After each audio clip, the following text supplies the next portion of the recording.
90,000 تنخواہ لینے والا افسر جب 8,000 مہینہ کمانے والے کسی مزدور سے رشوت مانگتا ہے نا، اس وقت انسانیت کا جنازہ نکل جاتا ہے اور ظالم کچھ تو رحم کر لیتا اس غریب کی غربت پہ۔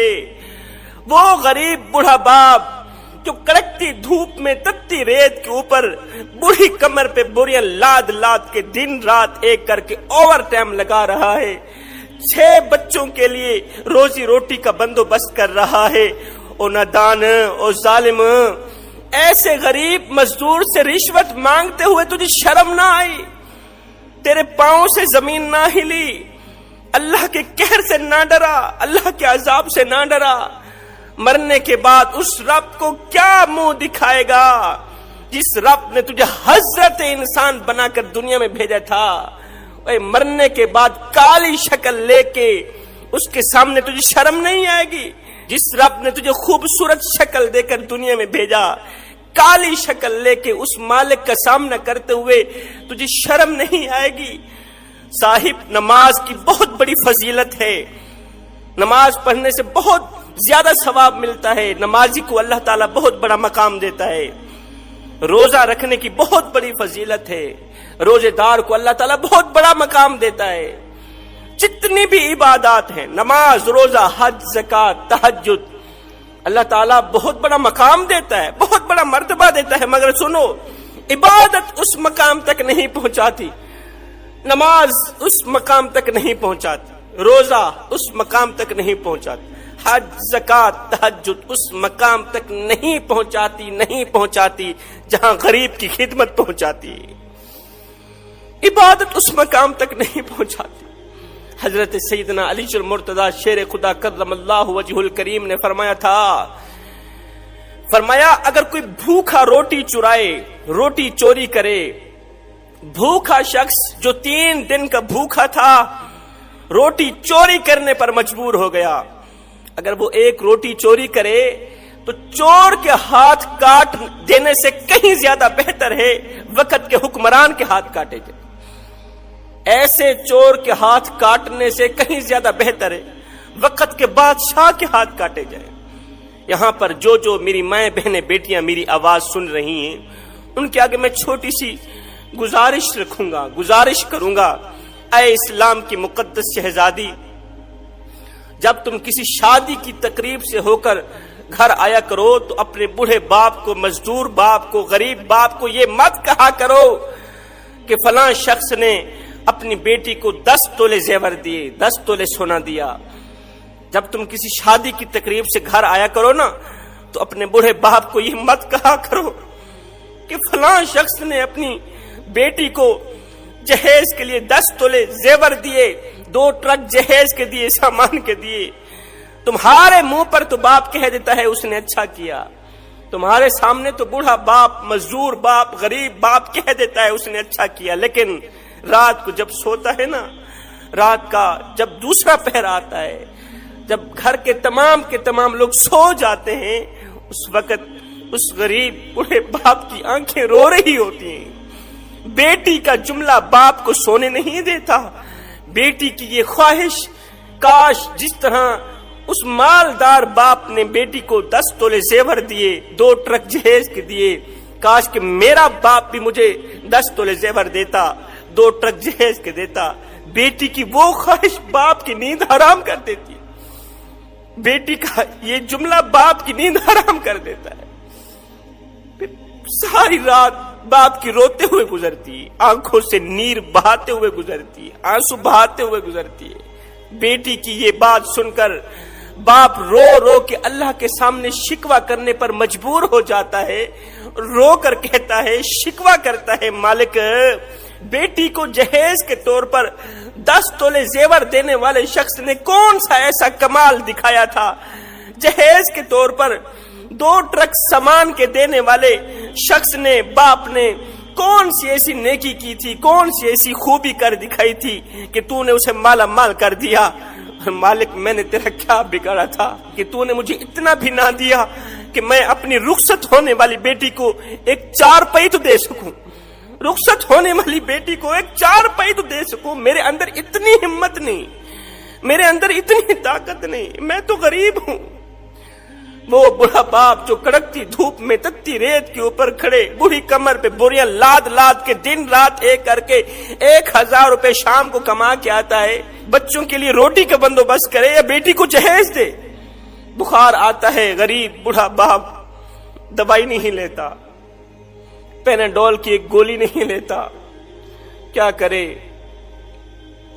اولاد کو روٹی کھلائے یا دوائی لے، بیٹی کو جہیز دے یا اپنی دوائی لے۔ آئے اس جہیز جیسی لعنت نے میرے خوبصورت معاشرے کو گندا کر دیا۔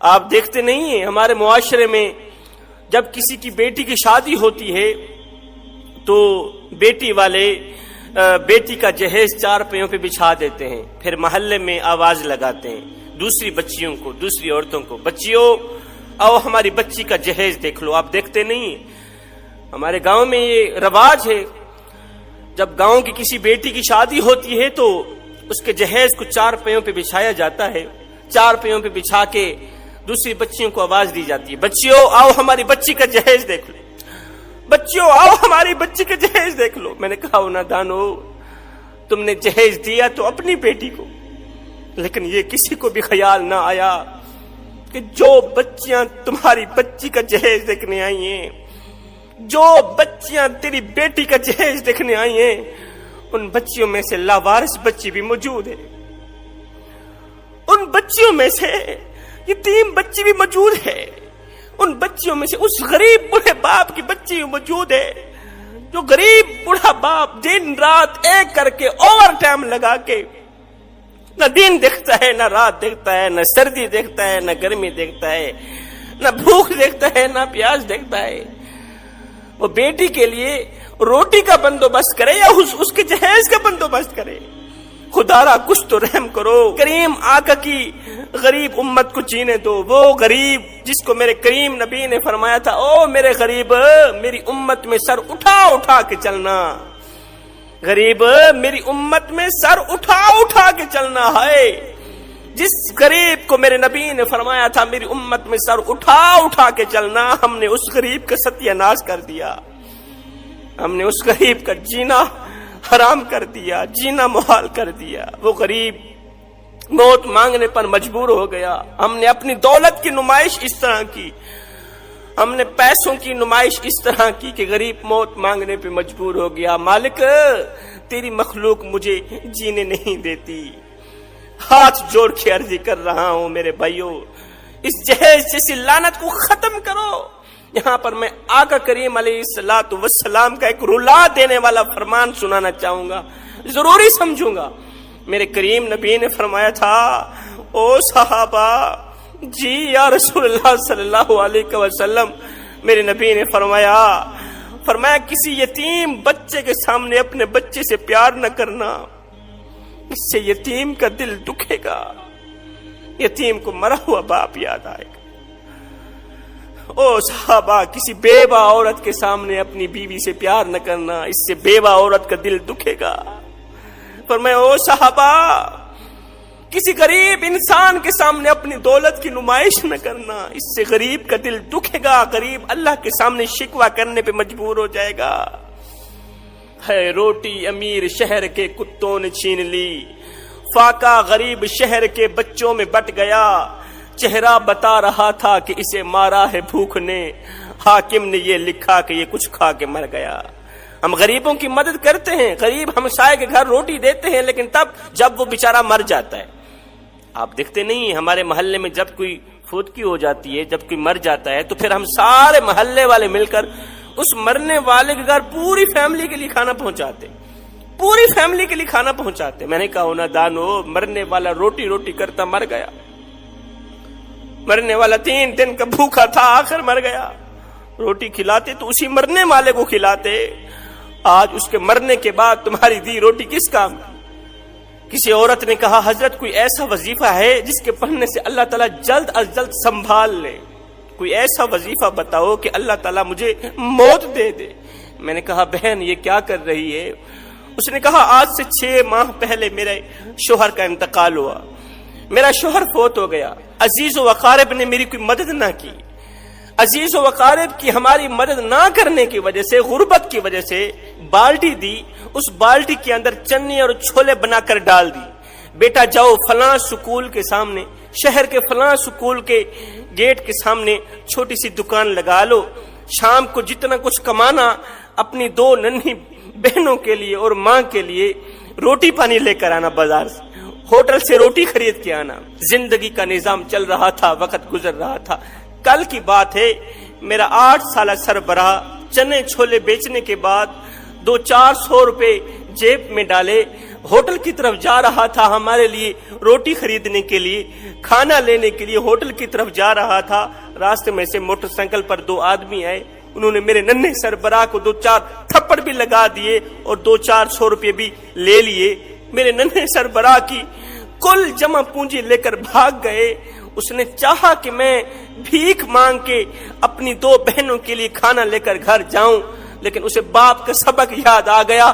باپ نے کہا بیٹے ہم سید لوگ ہیں، بھوکے مر جانا لیکن کسی سے صدقہ نہ لینا، بھوکے مر جانا، بھیک مت مانگنا، خیرات مت مانگنا۔ میرا 8 سالہ سربراہ رات کو گھر آیا روتا ہوا، کہنے لگا ماں آج کی رات کل کا دن روزہ رکھ لو، کل شام کو کھانا لے کے آؤں گا۔ میرے ساتھ یہ کچھ ہوا۔ جب میرے 8 سالہ سربراہ نے کہا نا کہ میرے منہ پر 2-4 تھپڑ لگے ہیں، میں آسمان کی طرف منہ کر کے رونے لگی، کہنے لگی مالک میں تیری رضا پہ راضی ہوں، مالک جے سونا میرے دکھ وچ راضی تے میں سکھ نو چولہے ڈھاواں، مالک میں تیری رضا پہ راضی۔ رات کا دوسرا پہر آیا، میری ننھی سی بیٹی اٹھ کر رونے لگی بھوک کی وجہ سے، کہنے لگی ماں یہ جو میری چھوٹی بہن ہے یہ کب مرے گی، یہ جو چھوٹی بیمار بہن ہے یہ کب مرے گی۔ میں نے کہا بیٹی یہ تم کیا کہہ رہی ہو، بہن کی لمبی عمر کے بجائے اس کے مرنے کی دعا مانگ رہی ہو، صحت یابی کے بجائے اس کے مرنے کی دعا مانگ رہی ہو۔ نہیں اماں، جب ہمارا باپ فوت ہوا تھا تو ہمارے محلے والوں نے ہمارے گھر کھانا پہنچایا تھا، میں تو اس سوچ کی بنیاد پہ کہہ رہی ہوں اگر یہ چھوٹی بہن مر جائے، باقی نہیں تو صبح محلہ کھانا دینے کے لیے آئے گا، پورے محلے والے اٹھ پڑیں گے کھانا دینے کے لیے، باقی نہیں پیٹ بھر کر کھانا تو کھا لیں گے۔ خدا را میرے بھائیو، زندہ لوگوں کی قدر کرو، زندہ لوگوں کی مدد کرو۔ عبادت اس مقام تک نہیں پہنچاتی جہاں غریب کی خدمت پہنچاتی۔